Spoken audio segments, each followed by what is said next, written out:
our shore. Get ready for the movement of the Spirit. Every weekend was an adventure almost, because you never know which saint you was going to see fist fight the other one out in the front yard of the church.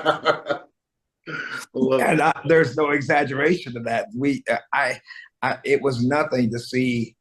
It was nothing to see saints fist fight out the front yard of the church. But bless God, How often was it Bobby Wade fighting? I didn't get into many. My brother, the only difference was we didn't have, in that church I grew up in, I don't remember 5 revivals the whole time I grew up in that church. And so, and we did not have a bumper crop of people getting the Holy Ghost. There wasn't a lot. There was not anything majorly moving in the supernatural. Wow.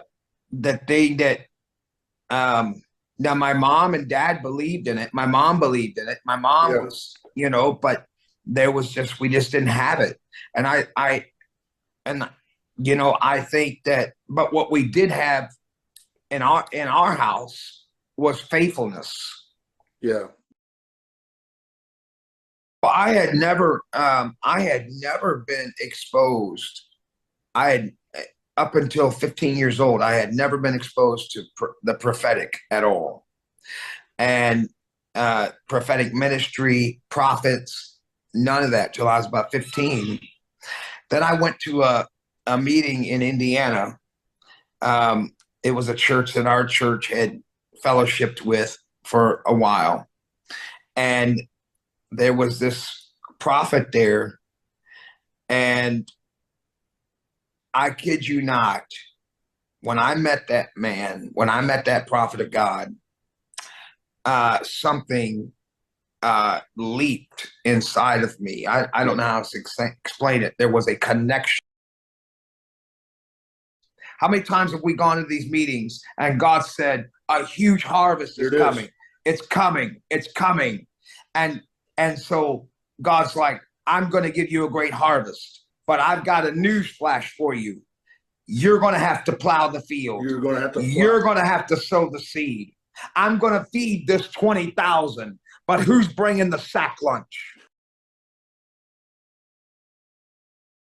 We always have fun, but I probably shouldn't tell it, but I'm going to. I mean, Elizabeth and I were where were we? We were in Texas, coming back from doing a marriage conference down there. And oh, Lord.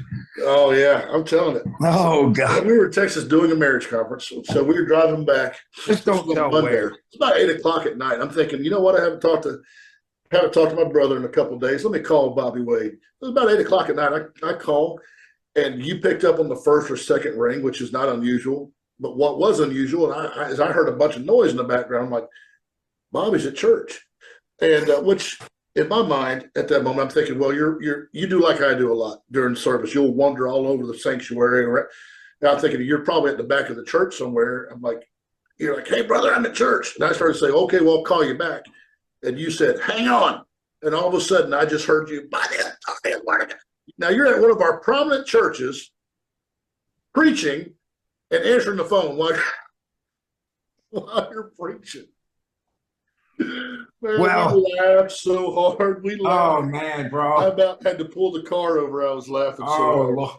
Now, we listened for about 10 minutes. I'm thinking, well, we should probably hang up. Maybe he didn't mean to answer the phone. You know what? I don't know what was going through my mind at that moment.